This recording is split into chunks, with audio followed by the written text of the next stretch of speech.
said, standing side by side with the same industrial sector, such approach has been effective. And how about political leadership for tackling climate change? This is very unclear. So, former Prime Minister Liou and Minister of Environment Hiroshi Oki, they were handling at COP3 Kyoto conference. Both are already passed away, but their role was very important at the time. But except both leaders, most Japanese politicians are not interested in climate issues. And most Japan's Minister of Environment going and out for almost only 1 year. Simply speaking, such minister is non-professional, a kind of an amateur minister.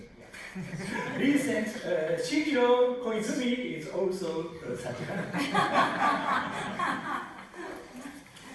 But how about German Prime Minister Chancellor Merkel? She used to be Minister of Environment from in these 4 years, so she was attended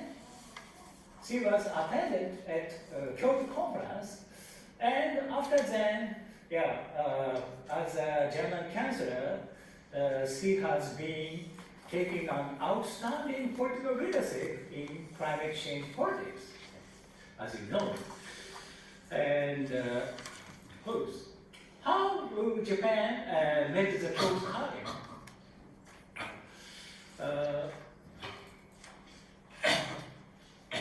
This is a Kyoto target, 6% decrease from the 1990 level. And as you know, between it's a year from 2008 to 2012.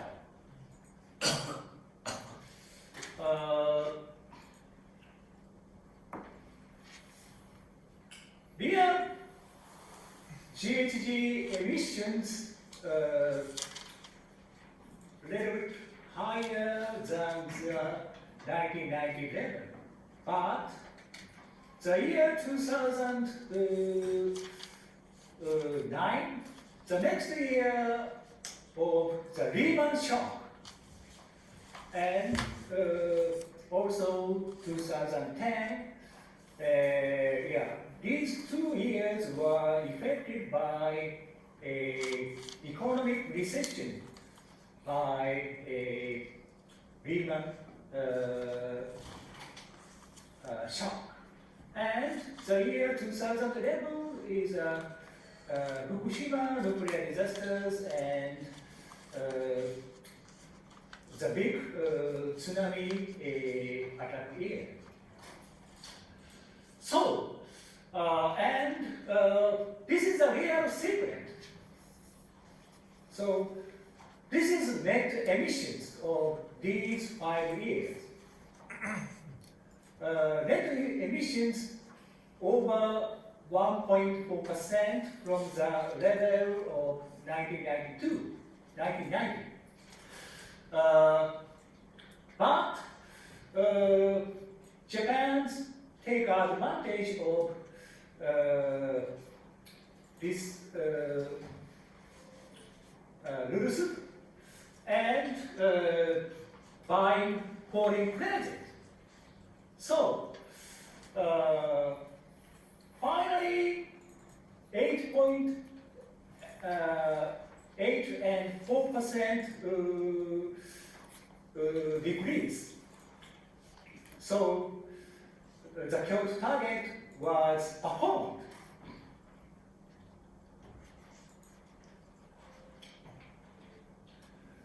Yeah, like that.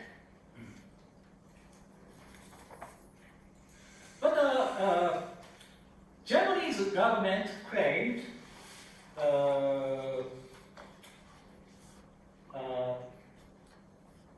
in Kyoto, as a host country of the conference, we made too big concessions.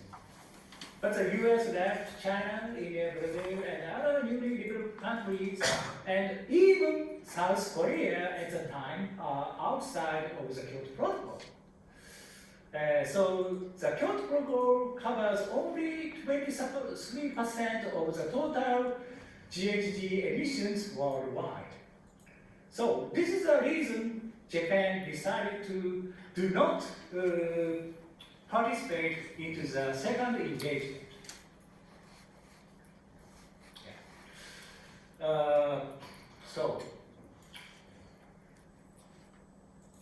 only these countries covered 23% of total GHG emissions. Japanese government gave low estimation for the Kyoto Protocol, but during the Paris conference, December 2015, I found this is a sign of the Paris airport. These words, 10 different words say welcome, yeah, like bienvenue in France. But in Japanese, we usually yokoso, but oideyasu is just Kyoto Dai. So this sign means UNFCCC highly estimate the role of the Kyoto Protocol. The reason is Annex 1 countries of Kyoto Protocol, yeah, the goal was average of 5% decrease, but result total 23% decrease. So UNFCCC says Kyoto Protocol was very successful. Yeah, right. Especially EU and Russia and total Annex 1 parties performed. But Australia, the result of Australia is not so good. And also Canada already left. Oh, thank you. Oh. Okay.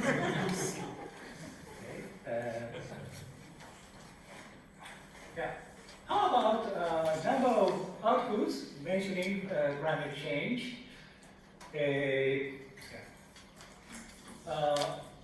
This is a result of our Kompon Japan survey. Tatsumi, he created this data, and in Japan, 1997, the year of Kyoto Conference, very high coverage, and the peak year is 2008.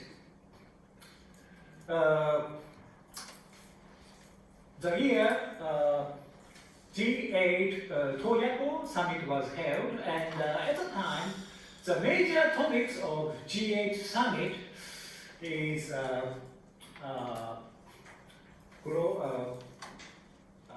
climate change issues at the time, and 2009 the year Copenhagen conference was held, And then the number of articles is decreasing, and especially after the Fukushima nuclear accident,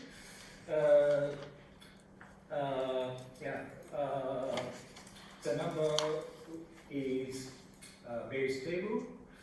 And after the Paris conference, Paris agreement, the number is relatively decreasing. But this blue line shows New York Times. In case of the New York Times, recently the number is increasing. Very sharp contrast. Okay? So, and one of the problem is Japanese media are very eager to cover the government announcement. So, especially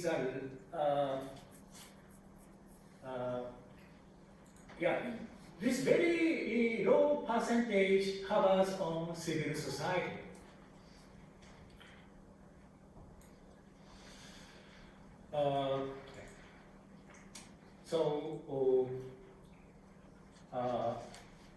Among conservative countries, in case of Japan and Korea, the ratio of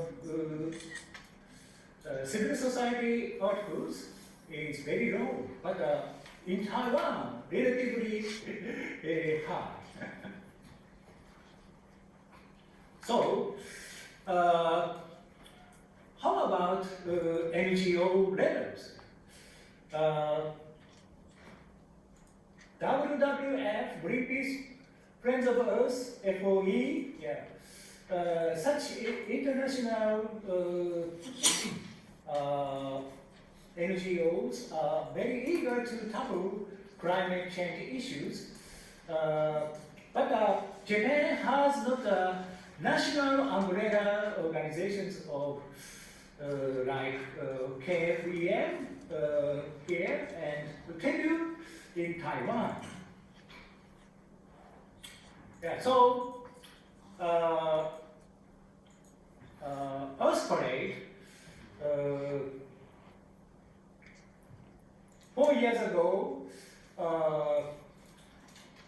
in Japan, only 1,600 people gathered.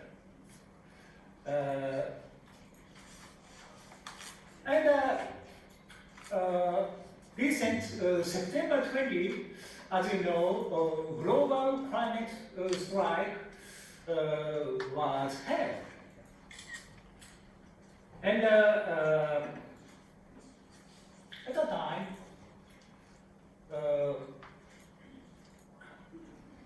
in Japan, only 5,000 people joined.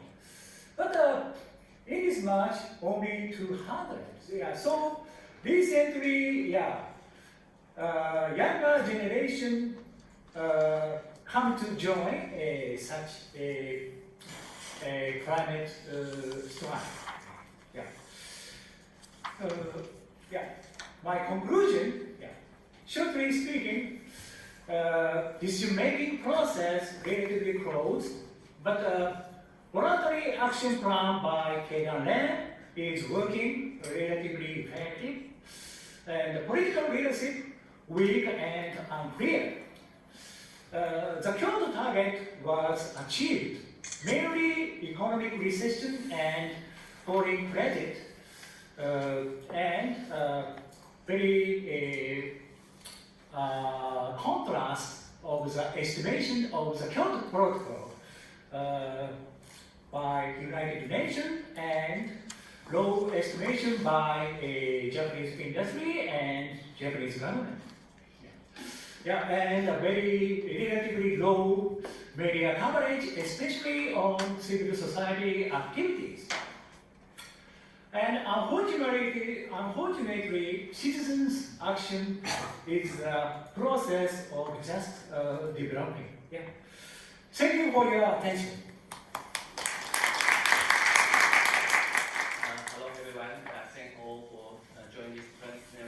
Shu-Fen, and also thanks the conference organizer to design this plenary session that we have the chance to produce the compound research network in this area.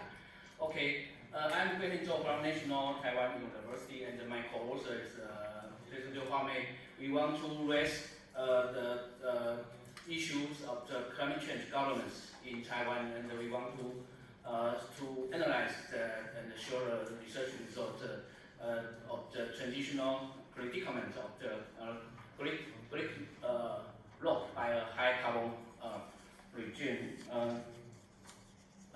Firstly, I will introduce my theoretical framework in the approach of the methodological cosmopolitanism, which actually important in our region for the common issue. And secondly, I will also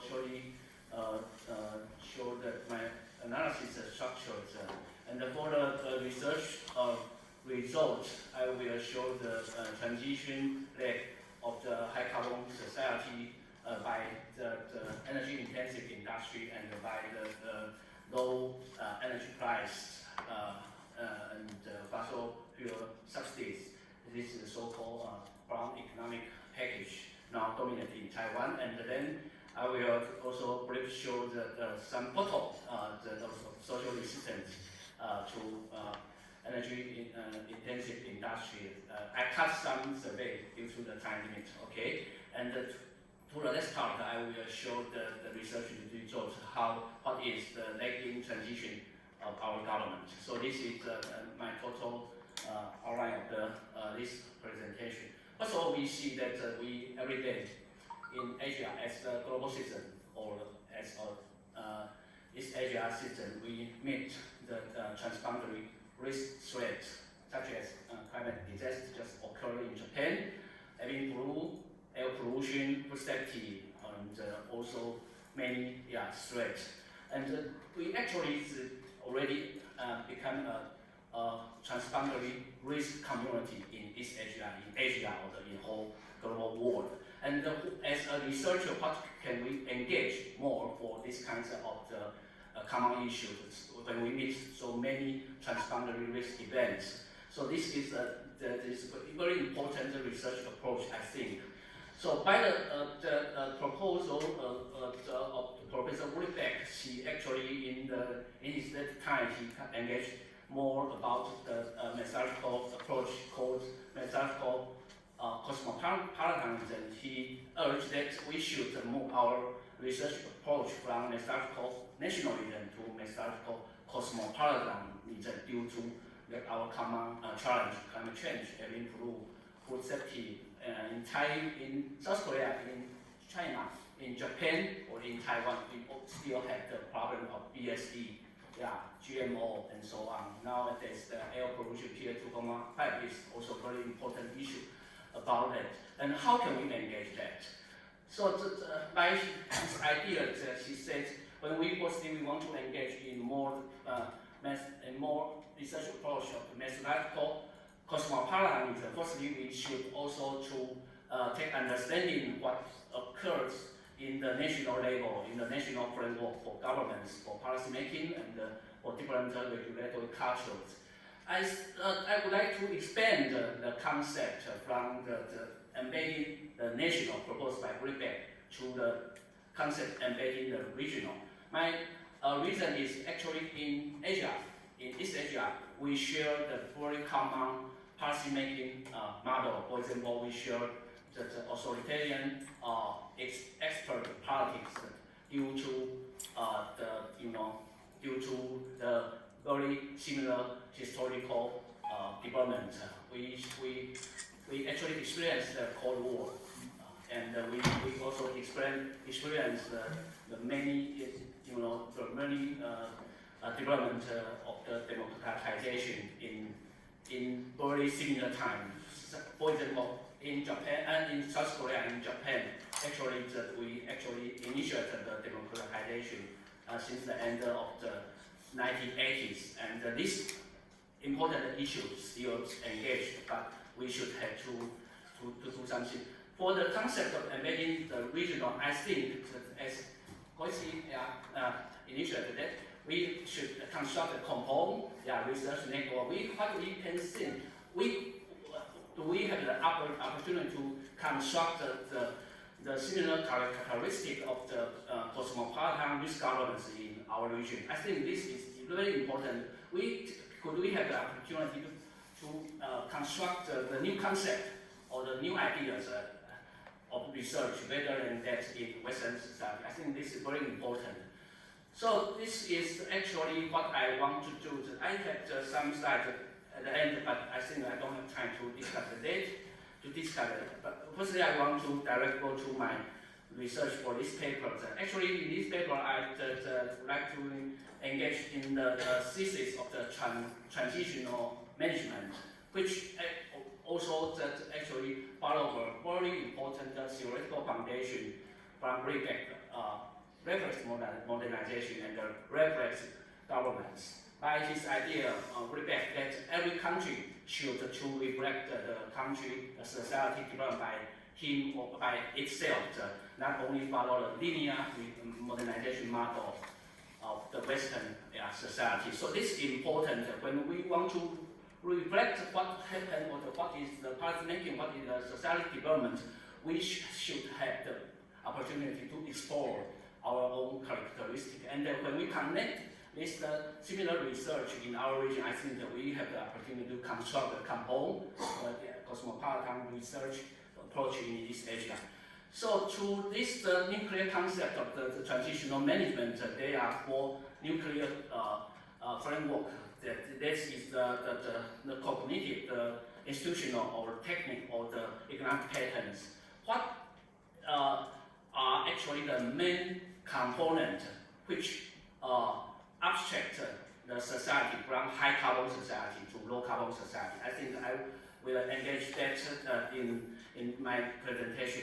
And to add another very important, since I think everyone are familiar with this issue, this is development state. What I said, actually, we share the similar experience by the Cold War. So actually in Asia, our policy making style is actually very similar. We usually call it authoritarian expert politics. And on the other hand, in Taiwan, in South Korea, in Japan, we also have very similar governance models. I call that the term is the delay hidden risk society in Taiwan. In Korea, Professor Zhang called it complex modernity. In Japan, Professor Mizumoto called it structured disaster. They have the same this component of analysis, hidden risk and delay risk. I think this is, if I have opportunity, we'll discuss that data. So secondly, first of all, I would like to say, either Taiwan or other country in Asia, we actually meet the vertical pressure from the international convention, as Koichi mentioned, and we also meet the horizontal pressure from the society. Every public, I think now requests more clean energy, more clean industry. And I call that energy transition in Taiwan is triple helix movement. The first spiral is energy fuel selection, which energy we select is related to the carbon emission. When we select LNG, nuclear power, or the coal-fired, or the renewable energy, which is actually heavily related to carbon emission. And in Taiwan, I also think in South Korea, in Japan, we have very heavy energy intense industry. In Taiwan, we have a very heavy petrochemical industry. I will show that later. And the third spiral is air pollution government. I think this is very important issue. Now the 3 spirals entangle by and with each other, and also dominate, also engage the whole society, the whole policy movement. So this is very important. So we can see this picture shortly. China is doing at both the emitters of carbon emission in the world. China contributed 9,800 million tons, and Japan contribute at the 1,207 million tons, and rank as the 5th highest in the world. And then South Korea the rank at number 7 and contributes 600 million tons. And for Taiwan, the per capita of the CO2 contribution is about 10.8. It's by over 10 million population, Taiwan ranked X. So we see that our whole 4 countries in Asia, we actually are the high carbon society and high carbon economic body. So this is the challenge. What can we actually transfer our society or economy from high carbon to low carbon? This is very challenging. So in Taiwan's case, I just to examine what is actually the package. We call it the past dependency. Actually abstract the transition from high carbon to low carbon. We see that the four patterns, the cognitive pattern, institutional pattern, technical pattern, economic pattern. In the presentation, I don't have time to show all, I just select some issue there. And for a long time, in Taiwan, actually we focus or appreciate more on the economic orientation. We ignore a lot of the non-economic growth indicators, for example, environmental rights, human rights, gender rights. And we also enjoy the brown economic. So-called brown economic is that we actually, for a long time, our government supplied low energy price, low water price, low labor price. So this is actually very challenging. So you can see it's a low wage, low environmental expenditure, externalization of the environmental cost is still there, and we still have the fossil fuel subsidy. I think this is still occurring in Japan or in South Korea. And the industrial electricity price in Taiwan is $6 in the world in 2018, and for the household electricity price, the second lowest in the world. So you can see this kind of the brown economic body actually support that, in my terms, by brown energy, brown so-called nuclear power or the coal-fired power. Now we have a very big debate about the nuclear power. Okay, so for a long time, if we want to transit our society from high carbon society and to low carbon society, but we have the package by the brown economy. For Taiwan, this is a very dilemma. When we want to say Taiwan have the opportunity to go through to the fourth industrial revolution. But by this kinds of the brown economic package, how can we have the opportunity? So we meet a lot of the challenge for major transformation in technology, in population, in society. We have aging population problem in environmental health, climate change, and energy. So I would like to say we meet systemic risk, systemic stagnation. I also want to see that what is occurring in South Korea and Japan or in Taiwan. Actually, in Taiwan, I usually criticize they are the lazy transition of our government, lazy transition of our industry, lazy transition of our society. So this is the problem. This picture shows the carbon emission.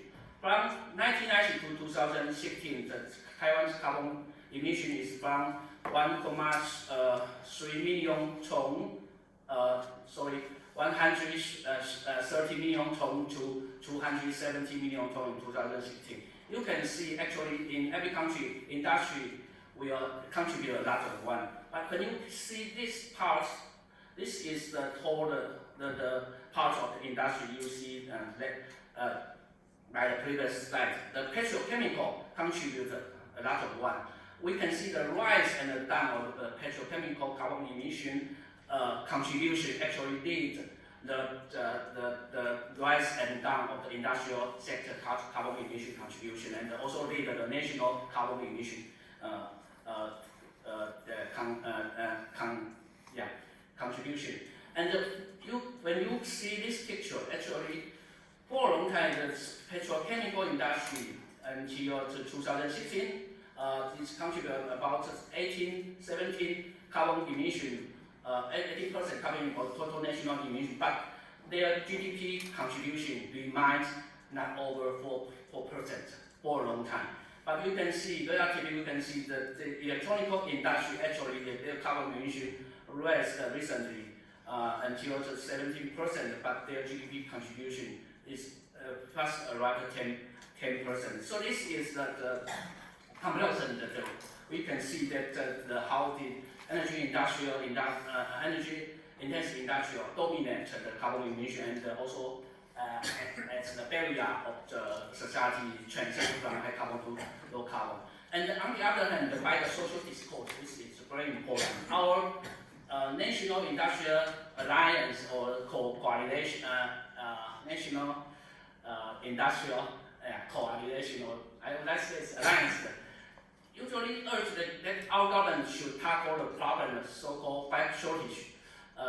Like water, like electricity, like labor, like land, and like skilled worker. But this is actually a pestle, or I would like to say this a forced issue, because this so-called pipe shortage is supported by the idea of the brown economic, low price, low water price, low electricity price, low labor price, low land price, and so on.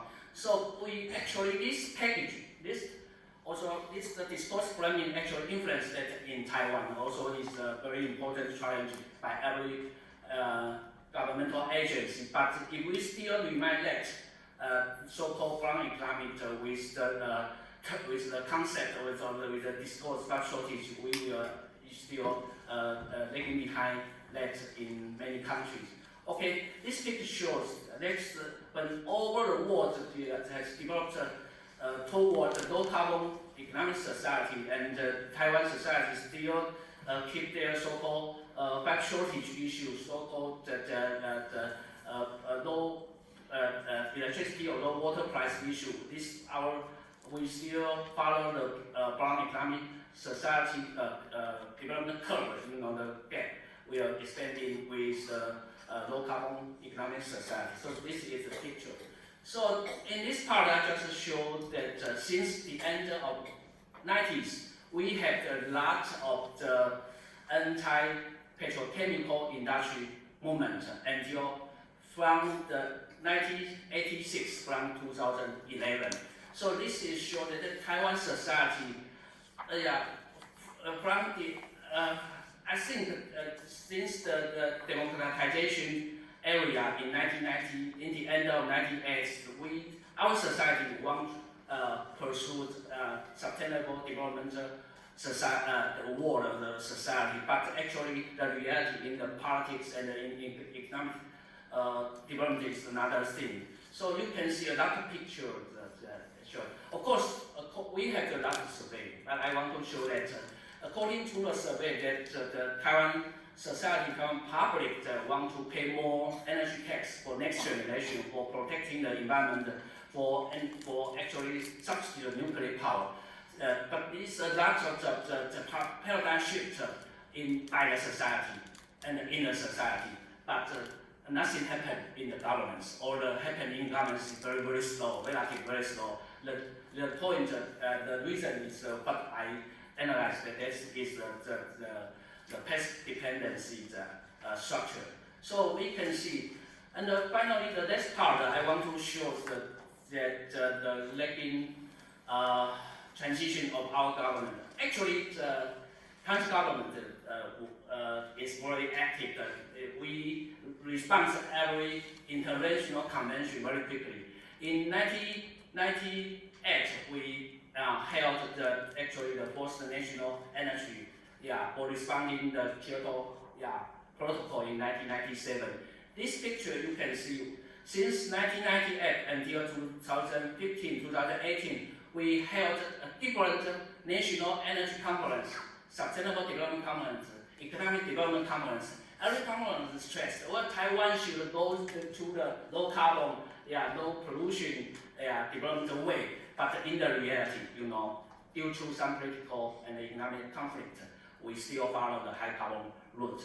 And in 2015, we passed the Carbon Reduction and Management Act. According to this act, we should reduce our carbon emissions in 2030 to 2005 level minus 20%. And 3 minutes, okay. Okay, and then in 2050 we should reduce our carbon emissions to 2005 level minus 50%. You can see this is the same. Since 1990s, we have a different carbon emission reduction proposal. 1998 proposal, 1910 proposal, 98 proposal, 2000 proposal, 2008 proposal, 2010 proposal, until 2015 proposal.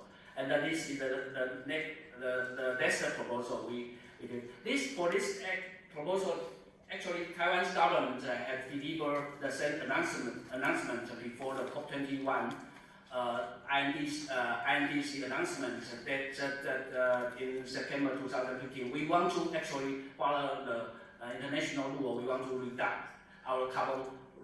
reduce our carbon emission, but in the reality. But I would comment in my analysis that actually we lack a very clear roadmap, and we also have very heavy lobby from the industrial sector. This is also occurred in South Korean society and in Japan society. So without clear roadmap, without clear target, and with very strong lobby, this transition will not happen. Okay, and what can we do in our research region? So I think that this picture, I will speak picture. I think that my presentation want to propose how the high carbon is the question, how the high carbon regime has achieved the legitimacy and ability to sustain its operation, particularly under international pressure and under domestic pressure. I think this is also the challengeable problem in our every country. And this paper also want to provide an initial analysis of Taiwan in the context of Asia political and economic development and the structural development and challenge to the governments. I think for me, I want to explore a more thinking way. If we have the opportunity as the academic agents, we have to do more to analyze the reality, to tell our public, to tell our politician, or to tell our media what should we change. Otherwise, we will suffer under very heavy disaster or climate disaster. Okay, thank you very much. Yeah, because I worked on book publication together, so I saw my previous presenters covered a lot, but in my case, I narrowed down the scope of my study here. My presentation is about climate change governance in Korea, just in the case of INDC establishment. Otherwise, maybe 20 minutes is not enough. But anyway, they did well. But anyway, my presentation is composed of 4 parts. First, I think governance is necessary to deal with the climate change. Why? I think you know. Especially, I'm dealing with INDC. INDC is intended nationally determined contributions. Especially, the national reduction target is very important here. So, setting national greenhouse gas emission reduction target shows the country's recognition and attitude about its responsibility and role in the international context of climate change response, while it gives impact on its economy and people's daily life. So climate change itself gives impact on people's life, but climate change policy and especially the national target gives a big impact on its economy and people's daily life. Because what kind of policy or how strong the policy is seriously connected with people's life and economy. So it requires reflection of diverse stakeholders' opinions and positions by opening the way to participate in decision-making process. So here, wider chances for participation in decision-making process and information disclosure and sharing is very important. So otherwise, it causes social conflict and policy incompliance while reducing the expected policy effect. So in summary, it is very, very critical to take a governance approach in which diverse stakeholders are involved and participate.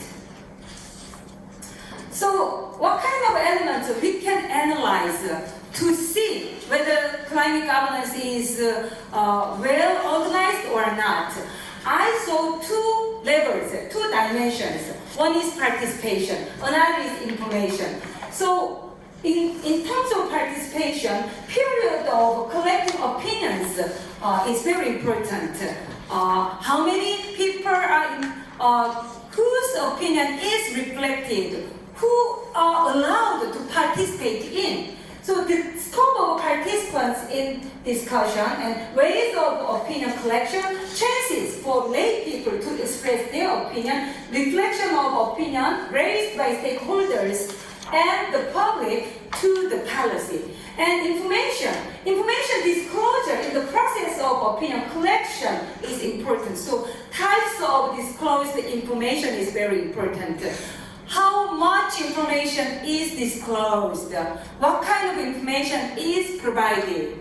And the time of information released also important. If information is released during very short time, people cannot have chance to look around. So more time needs to be given.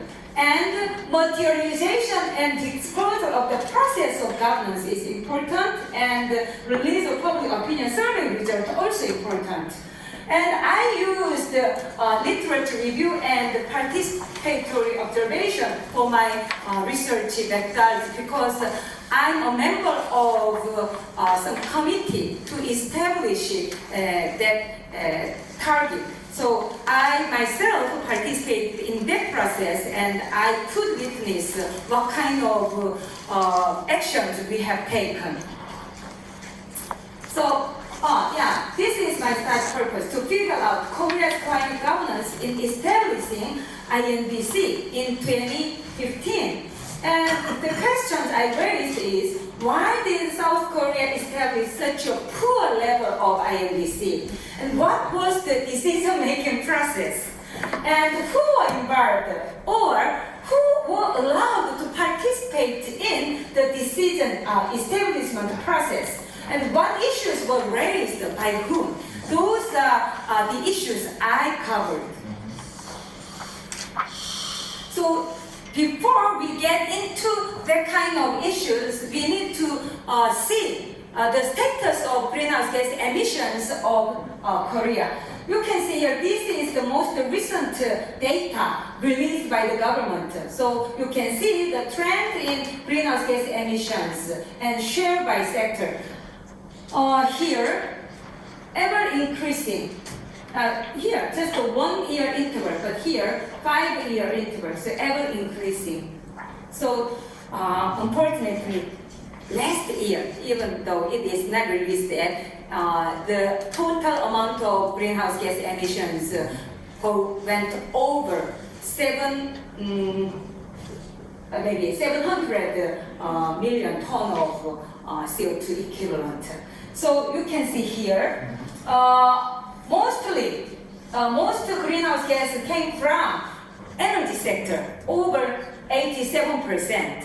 And that energy sector is composed of like this, transformation sector. So this means generation of electricity and heat. It accounts for around 45% of total greenhouse gases from industrial, the energy sector. And the next one is the industrial sector. But you know, the electricity generated by this sector is consumed by industrial sector. So actually, over 50% of greenhouse gas come from industrial sector in Korea.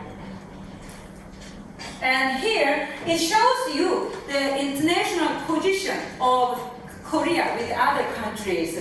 As Tien, Professor Chou already mentioned, South Korea ranked number 7 in the world in terms of CO2 emissions from fuel combustion. So you can see China, Japan, and South Korea. And among OECD countries, Korea ranks number 4. US, Japan, Germany, South Korea. And its greenhouse gas emissions account for 1.8% of total global emissions. So even though you know 7, the interval is different, 28%, 15%, this is 1.8. But still, the share of the population of South Korea is just 0.7. So it means South Korea's greenhouse gas emission account for 2.5 times of its population share. So it's much higher. How about per capita? Over 11 tons. So it is very high compared with the countries ahead of Korea. So just the US is beyond Korea's level, but others just below Korea's level. Why? Industrial sector's emission. But anyway, South Korea ranked number 13 in terms of GDP, PPP, and total primary energy consumption ranked number 8 in the world. But anyway, so this shows you Korea's position in terms of energy consumption and greenhouse gas emissions and population. So, as Professor Chou mentioned, it is a brown economy. So almost over 80% of primary energy comes from fossil fuel and nuclear. Especially fossil fuel account for very high percentage, especially to make electricity, nuclear and coal account for around 70%.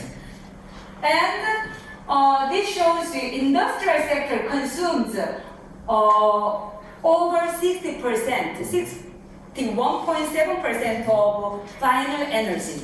In case of electricity, also industry consumes over 50% of its electricity, almost 55%. Yeah, as I mentioned, CO2 emission from fuel combustion ranks 7, and economic and industrial organization. Korea's rank is very high, and you know Korea is also famous. We our people from Korea had very important position. Kang Ki-moon, he was ex-UN Secretary General. Currently, Lee Hye-sung, he is the president, chairman of IPCC. So, you know, we maybe generated very famous, important person, but we do not take responsibility. It doesn't make sense. And it shows you Korea's increasing rate, growth rate is very high. Among OECD countries, Korea ranked number 2. In terms of greenhouse gas emission growth rate. So others, maybe some OECD countries' emissions went down, except for Australia and Mexico. But Korea's and Turkey grew a lot rapidly. And in 2009, at that time, Lee-myung-bak government announced its 2020 national emission reduction target. It was 30% down from BAU. It is not just base year based, it is BAU, business as usual. So it was criticized a lot. But anyway, it was our target.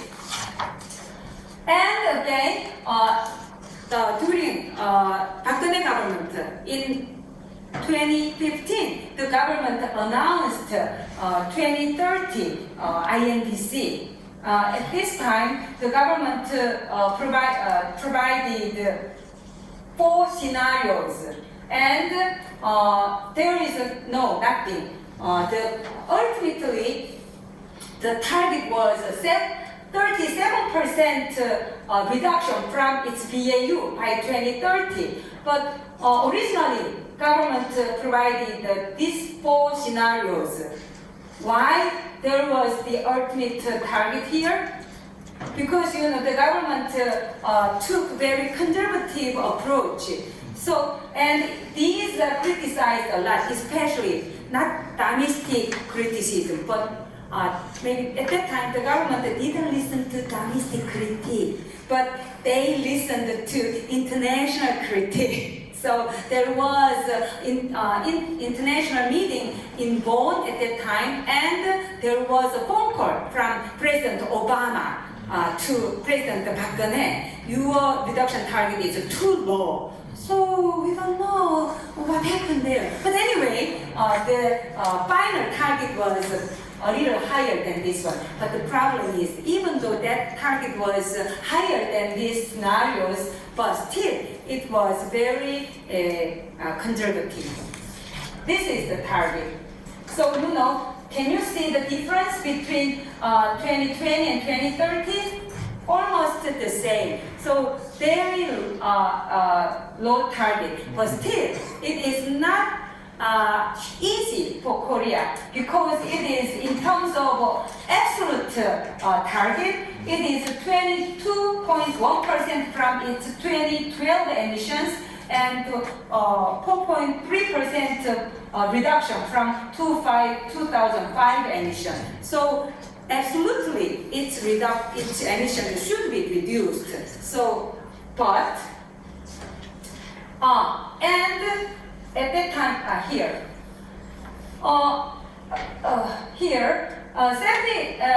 37% reduction, but it is composed of 2 sectors. One is domestic reduction, 5.7% domestically, and the government announced the utilization of international emission credits, 11.3%. And at that time, the government promised,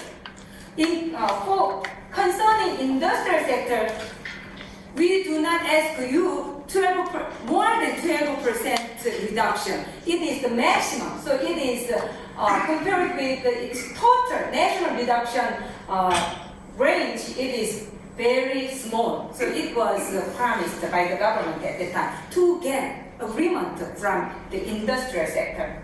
And last year, Moon-jae-in government reviewed its 2030 INDC, now NDC, and a little changed its roadmap. How they keep the target itself, 37% from reduction from BAU in 2030, but it increased the domestic portion to 42.5% and decreased its international reduction, maybe emission credit use, 4.5, but still the same target. So how evaluate this kind of target from industrial and international organizations? Climate Action Tracker. It evaluated Korea's target is too low. So if all countries establish the target like Korea, maybe global temperature will go up 4 Celsius. So it is very loose. So Korea should tighten its target. And Germany always evaluate climate change performance by CCPI, Climate Performance Change Index. So it evaluates 57 countries, including EU. Why? Those 57 countries emit over 90% of total global greenhouse gas emissions, and they rank the countries. So Korea ranked 58. So it belongs to lowest performance here. Why 60 until 60? Because there is no nations from first to third. They do not give any.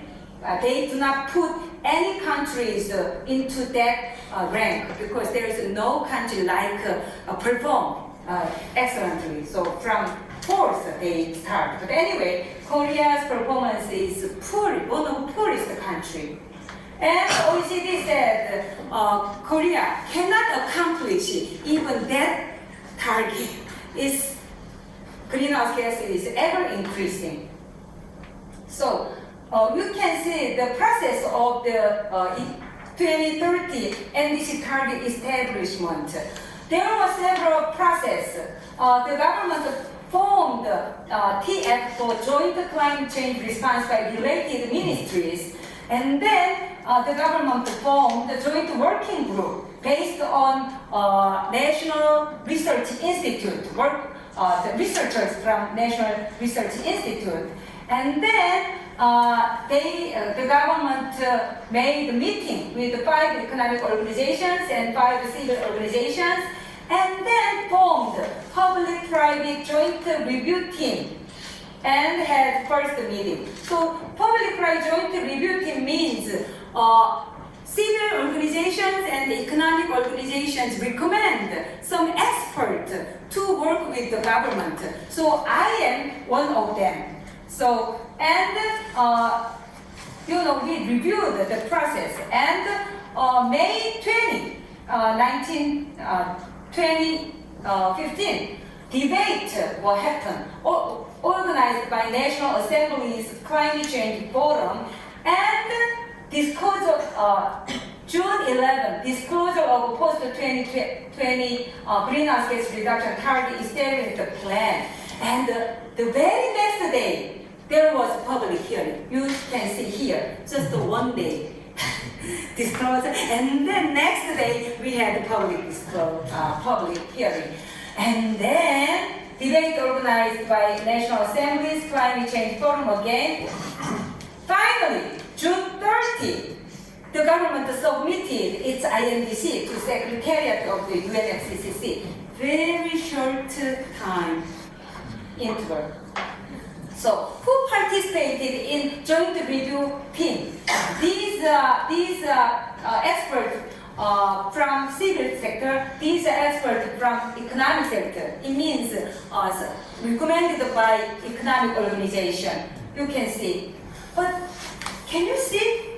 Lotte Chemical, Korea Petroleum Association, Semiconductor Industry, POSCO, and Federation of Korea Industries, Display Associations, Korea Chamber of Commerce and Industry, and Korea East-West Power. It means there is not many organizations of enterprises from renewable energy or energy efficiency companies. So they are wholly energy intensive corporations. And how about the chances of lay people's participation? Very formal. Very formal means it is not serious enough, I think. So only one time public hearing. The moderator was the chairman of Presidential Committee for Green Growth. And how about the panelists? They belong to private-public review team, so not others. It means repeated appearance. So not many different stakeholders, not many diverse people from various organizations. Maybe the same person appeared, the same person appeared like that. So proposal was disclosed just one that I already mentioned, and 2 times of public opinion survey was planned, but not undertaken. And there was a change of the submission date. Originally, the government announced we will submit our proposal by September, the end of September. But suddenly, they changed the date to June, the end of June. We don't know the reason. Still, I don't know the reason why. So it means shortened public opinion collection period. So conclusion. So I think we need to have better governance now. So actually, I'm engaged in long-term, low carbon. low greenhouse gas emission development strategy now. Every country is asked to submit its long-term development strategies by next year, 2020. So Korea should do that too. So now we are making the plan now. So we are changing the governance a little bit. For example, the government invite youth group. So before when we had this one, youth group was not invited. They didn't have any chance to come in. But now there is one subcommittee composed of young generation youth group, and the government supported the youth group hold seminar. But the problem is people do not appear. Many do not appear. But anyway, I think wider chances for more diverse actors required. We should invite farmers group and consumers group, and in terms of industry, renewable energy, energy efficiency. So future-oriented industry should be invited, but always energy intensive, always listen their voices. So our target cannot be strengthened. I think that is problematic. And transparency for information disclosure is required. When I participate there, I should give my signature. It means I promise I will not disclose this information outside this office. Just keep it myself. I just see and forget. So that kind of information disclosure has some problem. But government is very cautious, very capable, and more active efforts for collection of public opinion is required. I think time is limited, but I'm going to show just 2 or 3 slides, just quick. You can see. People think global warming and climate change is very serious, very serious compared to the other here. But not much. Air pollution and depletion of natural resources ranked number 1. But number 1 to 3 rank, still climate change does not rank high. And it is more serious compared with the other agenda. Climate change ranked not high, just here. Unemployment, price, inflation, or welfare. How can you see? So even though people think climate change is very serious, but compared with other national agenda, it is not prioritized. So it means people do not give effort or push the government to work on climate change response. That is problematic. Yeah, this is my presentation. Thank you.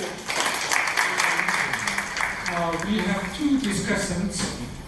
Firstly, Ajiang Chen from China will discuss for 10 minutes. Yeah, please.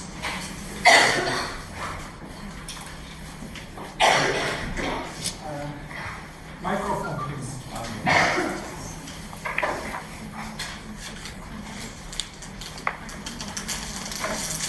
Actually, I just built a small-scale climate change case study in Twitter. Okay, so what the 3 people talking is just about macro and policy related. Yeah. So I can say some literature. I think compared with what you are talking, I think in China these years we changed a lot since. Yeah. At least we can see the policy directly to hope to change the, for example, energy use and to produce the new energy. Actually, you can see a lot of, for example, solar energy and wind energy. Yeah, you can see, for example, when we go to the waste, we can see lots of wind energy. Still in China, we use lots of energy, so this kind of new energy just it's more, I think it's more percentage of until now. Actually, just changing, and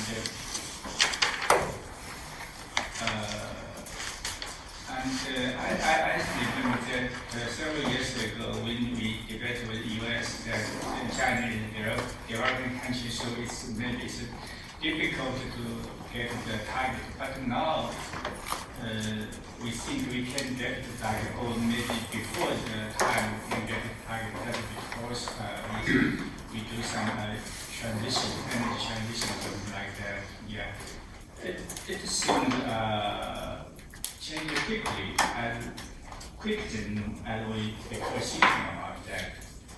Yeah, this is what I think. Yeah. Okay. Very brief discussion, and we have the other discussant, Shu-Fen from Guang University, Taiwan. Okay. Good afternoon. Actually, I think these three papers it has been like a part of the book project, as you mentioned, and okay. I think let me discuss from the second paper. I think Kuei's articles are trying to lay out a more theoretical thinking, in terms of methodological nationalism to methodological cosmopolitanism, and using a Taiwanese case to discuss. And I think the effort is trying to point it out with this climate change governance issues. I think in East Asia, especially in the context of Japan, Korea, Taiwan, and maybe also China, these countries has a long history of a developmental state, authoritarian regime, and when we come to talk about climate change governance, I think countries from this case from Asia or East Asia, I think theoretically thinking, we do have differences from those theories developed from a Western context. So I hear a lot of kind of a new term and new concept from Tien's paper. And he also mentioned about like hidden delayed risk societies. These are like a contrast to Urbeck. It indeed pointed out we do need maybe a new framework for climate change governance in Asia, in this region. And for Koichi's paper, trying to answer a question, what kind of political barriers in Japan's case, in terms of it not only refrains for energy transition, but also in terms of climate change governances. And you mentioned about the political opportunities structure on climate change policy, and the energy policy has been very close. And this part, I would like to hear more about like your explanation, because somehow I think in Taiwan, the case I'm more familiar. I think in Taiwan there seems a kind of a contradictions when we talk about energy transitions, and people would mention about climate change. So in order to face and overcome the climate change challenges, is nuclear energy. Well, in this process has been like uphill and to a certain degree. I think there are several papers in this conference. It's like Chu's paper talking about the nuclear referendances in Taiwan, that case. So I would like to know, in terms of climate change policy and energy transition policies, why you think their political opportunity is very close? In which sense? To me, I feel it's kind of like not necessarily like a zero-sum games. Sometimes I think in Taiwan's case, it could raise up when we talk about climate change. I think there's a highly opportunities for those pro-nuclear group that will use the discourse or the claim of climate change, that kind of issues, and in order to kind of like hinder the energy transition process. So that's the question I would like to address to Koichi. And for Sun-Jin's paper, I think it's very interesting, focusing on, I think it asks a major question, like in climate change governances, you argue, and I think that's also argued like by 3 authors, participatory governances that should be more involved with a diverse population, diverse group. And then you pointed out in terms of information and participation. And I see a lot of very interesting analysis in your presentation. But I have one question to ask you. I think in terms of climate change, the concept of climate change, somehow, at the end of your discussion, you say in terms of the survey and people, they consider about the severe environmental problem and climate change were not included. And I think that's just the problem in Taiwan as well. Somehow I think climate change are relatively abstract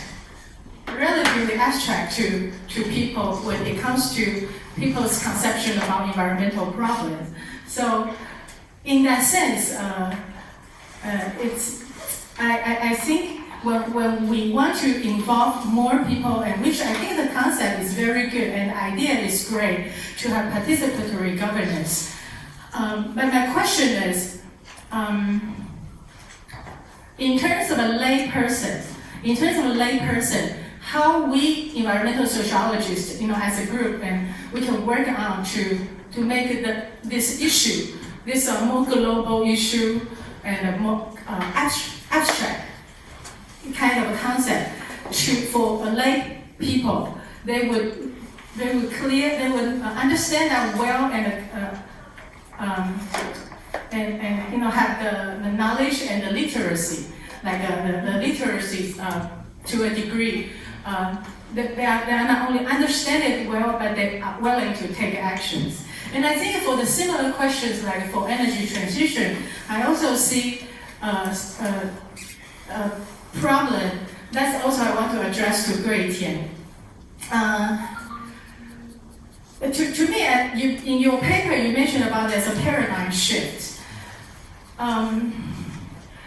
From the survey you and your team had done, it seems to me for the public, Taiwanese public, that's from the survey, you see the people are more favoring environmental issue and the climate change, the risk perception is raising, and people are willing to pay more electricity bills in order to have a energy transition. And that is also a research I worked with my colleague right after 2011 Fukushima disaster. And since we see a survey, public survey, people are willing to pay more price of electricity bill in order to have energy transition take place.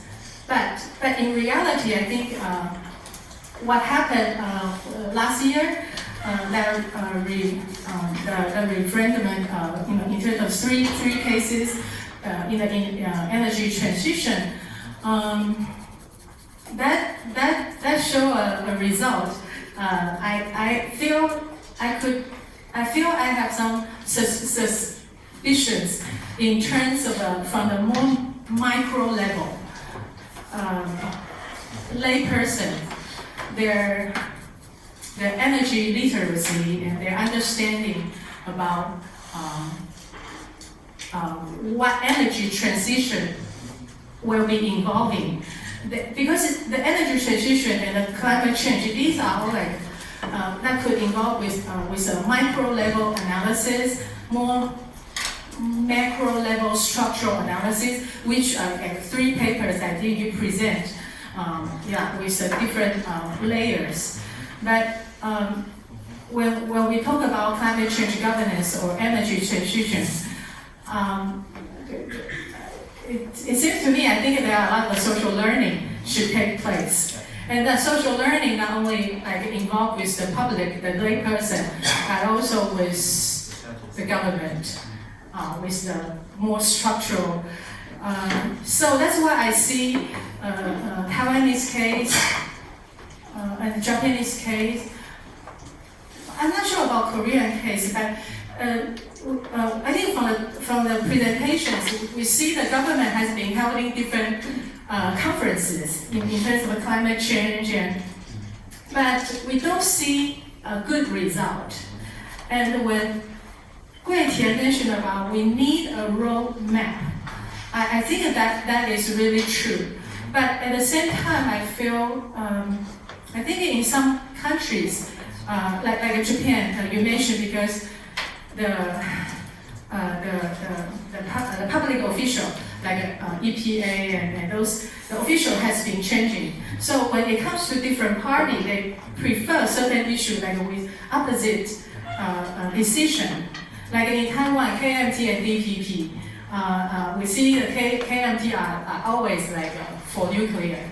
So if next election, KMT win, then I don't know, would that, we go back to those previous age.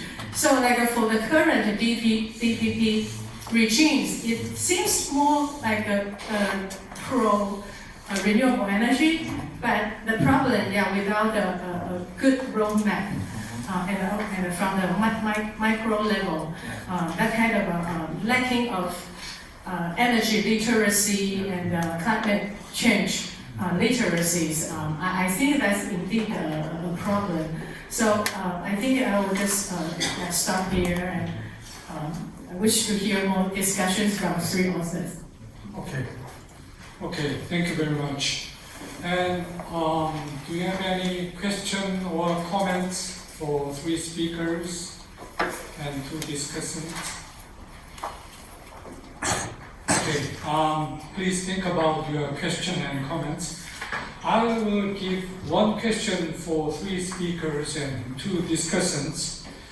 I think the climate change is very global scale problem, but you presented your talk focusing on your national response to the global problems.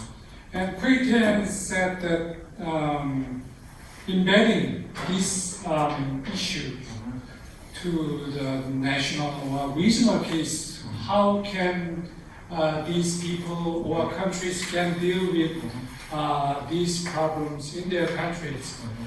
And he said we have the same East Asian risk community. For example, in Fukushima disaster, we have to share the very severe risks. In this case, how can we analyze these problems on the basis of methodological cosmopolitanism?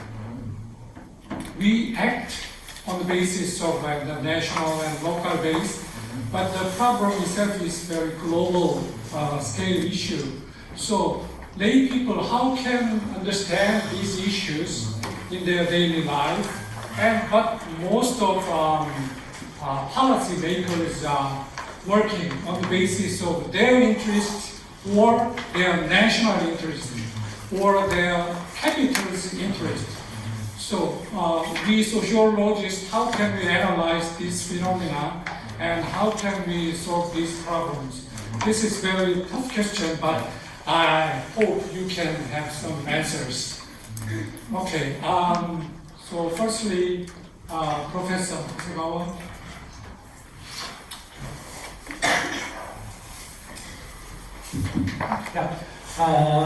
Thank you, Ajiang and Shu-Fen and Dowan. I'd like to some reply to Dowan's question first.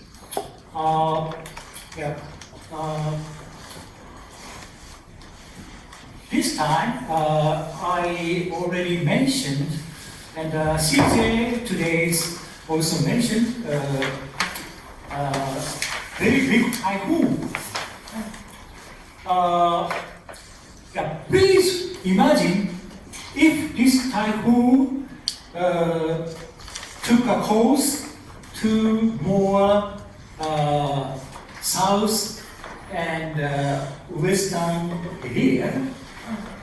This typhoon might hit Taiwan. Yeah. And this typhoon will make a course to Korean Peninsula. So,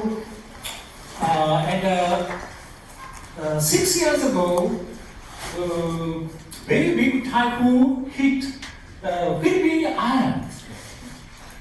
And this typhoon also brought very serious flood in small islands in Philippines. So, Kuruman's idea of global climate change and global climate risk. Yeah. So, in case of typhoon, just we can realize how such a climate crisis and climate emergency had a reality. In case of Japan, more than 90 people died.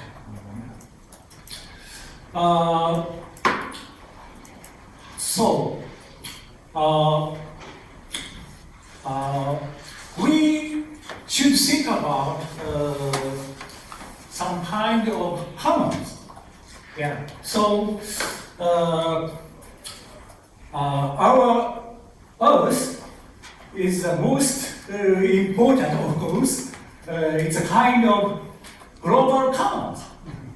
But unfortunately, this Earth was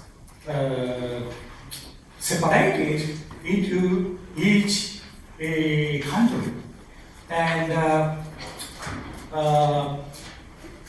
each country has a kind of subjectivity and control their policy. And in case of climate change policy, each country claim each own policy. So, in case of Kyoto Protocol, the Kyoto target was legal binding. But in case of Paris Agreement, to reach the agreement is first. So, the Paris Agreement is not legal binding. It's just a kind of voluntary action plan, as Japanese men preferred. Yeah, so beyond national interests, we should share future's generations' interests. So, recent Greta in Swedish,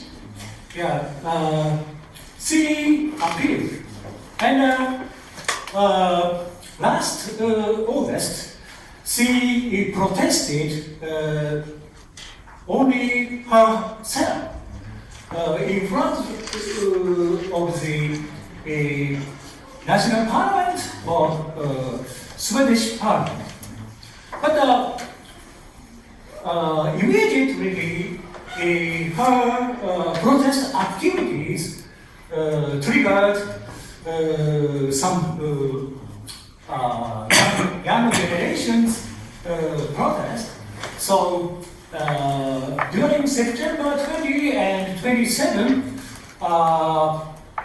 over 4 million, some data over 7 million. Almost all countries,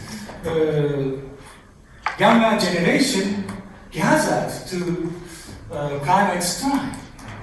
This is a lot of evidence that younger generation want to share something global.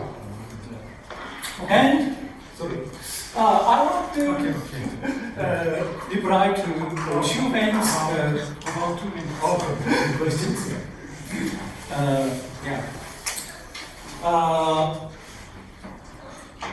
I agree. You suggested social learning is very important, and we have a lot of things. For example, to learn from Fukushima nuclear disaster. And after then,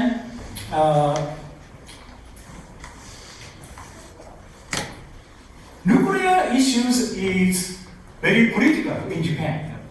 So reopening the reactor or decreasing the reactor or increasing the number of nuclear reactors. Yeah, this is very critical issue. And this morning, Professor Iwai, she presented a paper based on her data. Public opinion to decrease the number of nuclear reactors is very stable. Yeah. About 2/3 of Japanese people opposing nuclear energy. But in case of climate change, people's concern is not so high. So from our side, the issue of climate change and energy transition and nuclear issues and promoting renewable energies, and also in Japan, like in Korea and in Taiwan, coal-fired power plant issue is also very important. But for our professionals, these problems are closely linked. But for lay people or general citizens, nuclear issue is very concrete. But climate change is too abstract. So such a hit by typhoon might be a good chance to learn how climate crisis has a reality, and such effect will bring closely to link to our daily life. Okay, thank you. And Kuei, you have around 3 or 5 minutes. Okay, I try to shortly address. Okay, and thank you very much for those transferable. Okay. First of all, I would say by subject case, who decided, who joined, who influenced the INDC is also the same thesis of the humanitarian hidden risk society. Yeah, hidden risk information to the public. We will discuss it later. Okay, and secondly, to Shu-Fen's question, I think this is very important reminders for the micro level and the macro level for conducting the research and for actually practice the research. This is related to the one the last very challenging question. I think that the research in ISESEA we might have the two levels, research and action. The first level is on the national level, and the second level is on ISESEA cosmopolitan governance level. And we still have a different way. One way is engaged in the action.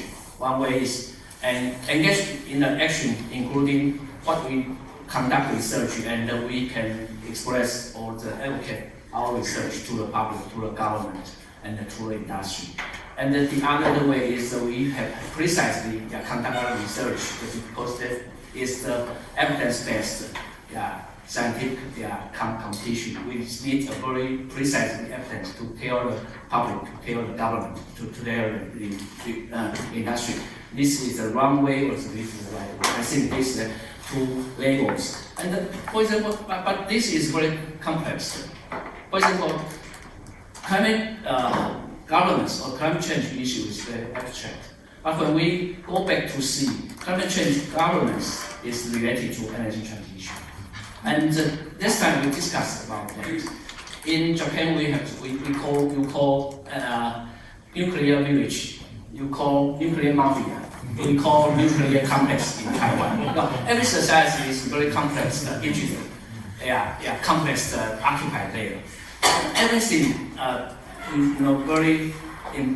but until now, what we concerns is we still only conduct our research by our country. So the biannual environmental sociology, ISESEA biannual sociology conference is, I think, is one part of project of conducting the cosmopolitan risk government research. And I think this is the first thing I want to say. And the other methodological approach is actually whether climate change is just BSD, GMO, or avian flu, or air pollution occur in whole East Asia. But this is the real cosmopolitanization of so kinds of risk events, transbound risk. So the real cosmopolitanization occur now in Asia. But we still remain to conduct our research to our own country. So I would like to say if the real cosmopolitanization of the transboundary risk occur in Asia, our Asian citizen, we should have the same imagination, whole as identity. How can we tackle solution for our own whole East Asia? Okay? Yes, sometimes we move to the Asia, but we didn't do that. We didn't do that. This is actually some barrier, language barrier, or some administration barrier. But I think this is important. Otherwise, whether the cosmopolitan risk community in Asia is already there, but the real cosmopolitan governance in East Asia is hidden. It's concealed. It's concealed. So this is the problem. I would like to propose on that. So I would like to say again, as research agents, we should actually exchange or make our idea and our research closely. We have to make a more stronger imagination for our citizens. Whether or which way with the East Asia go, what is the sustainable development that we should go? We should not only spend too much energy in the battlefield in our national domestic affairs. This sometimes wasted the energy. If you compare to whole Asia, you can persuade the citizen, persuade the government, persuade the industry. This is the wrong way. This is actually what I showed. We are actually the high carbon economic society. This is actually very disadvantage for whole human. This is our responsibility. I try to answer that. Thank you. Okay, thank you very much. And Professor Yoon. Global warming, climate change is a kind of abstract issue. Maybe physically, environmentally speaking, it is abstract from our point or current situation. In case of typhoon, Korea is not much suffered from typhoon like Japan, because you protect us. Hit Japan first, and then maybe among Korea. Jeju Island maybe attacked, but 2 attacks ahead of Korean Peninsula, so the threats of typhoon is weakened. So, not many people are suffered from typhoon. Just small numbers. So, people do not think it's my problem. But I think climate change is an economic issue, not just an environmental issue. It became economic issue. So, I think global agreement is very important because it stimulates or it causes changes in international market. Korean economy is export-oriented. So international market change, if we just maintain fossil fuel-based economy, we will lose market. That is very important. For example, there is Ali 100. It means there are companies which announced they will use electricity made by 100% renewables. So now it just started 4 or 8, I cannot remember exactly, but under 10 companies started, but now over 200. And it includes very famous international corporations. And they just ask other countries or other corporations which did not declare RE 100%, but they say, you provide us parts. We already announced RE 100, so your parts should be made by 100% renewable energy electricity. There is no way we can escape. So we proceed our cooperation to follow global trend. Otherwise, we will lose employment. It is a real problem to general people, to lay people. It is not just abstract some climate issue. It is their daily life issue. They are losing their jobs, their wages. So it is a real issue. And so, for example, Korea, we have a car manufacturer. For example, Hyundai. European countries and European car manufacturers announced 100% electronic vehicles. They are maybe just push elimination of fuel combusted cars. So what will happen to Hyundai? Hyundai will lose every employment, every job. So this is a real problem. And French or other countries are thinking about the border adjustment tax. So if some country or some corporation produce their product with fossil-based energy or electricity, they cannot export. It is a real issue. So I think economy should be we can use the economy as a leverage to make people more seriously think about climate change. So another issue, how can you make that abstract is a specific phenomena? In case of Korea, we have fine dust issue. It is, we can make some kind of synergetic effect with the climate change because coal-fired power plant is main source of fine dust and CO2. So we can utilize the fine dust issue to make energy transition as soon as possible. And in case of nuclear power, yeah, you are right. Pro-nuclear camp argues nuclear is right alternative to respond to climate change. But especially early 2000, they said it is nuclear renaissance. But because of Fukushima accident, that kind of argument cannot be maintained. But nowadays, still, some people are asking again. But people recognize risks associated with nuclear power. So climate change is not the only risks we need to handle. Nuclear risk also is big issue. issue. And nowadays, Korea is suffering from earthquake. When I was young, still young, I'm not sure. we didn't experience earthquake. But now, frequently we are experiencing earthquake. So it is another issue. Maybe spend fuel disposal I didn't mention. I don't need to mention. But anyway, yeah, conclude. So yeah, yes. Okay, thank you. Hands up. Media. Okay. Thank you.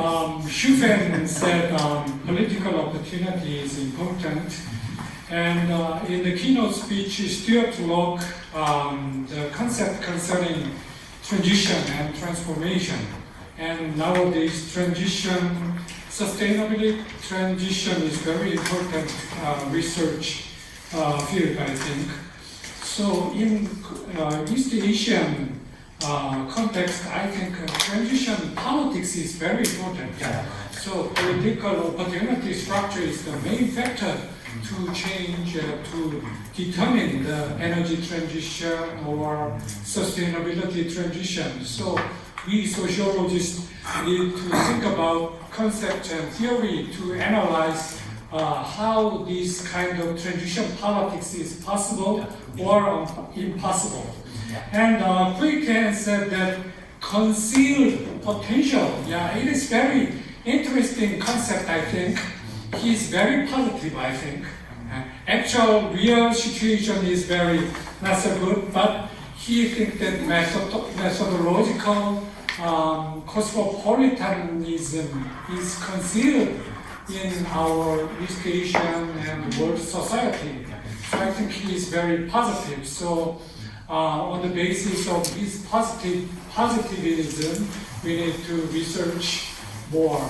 Okay, let's conclude our plenary session. Thank you very much.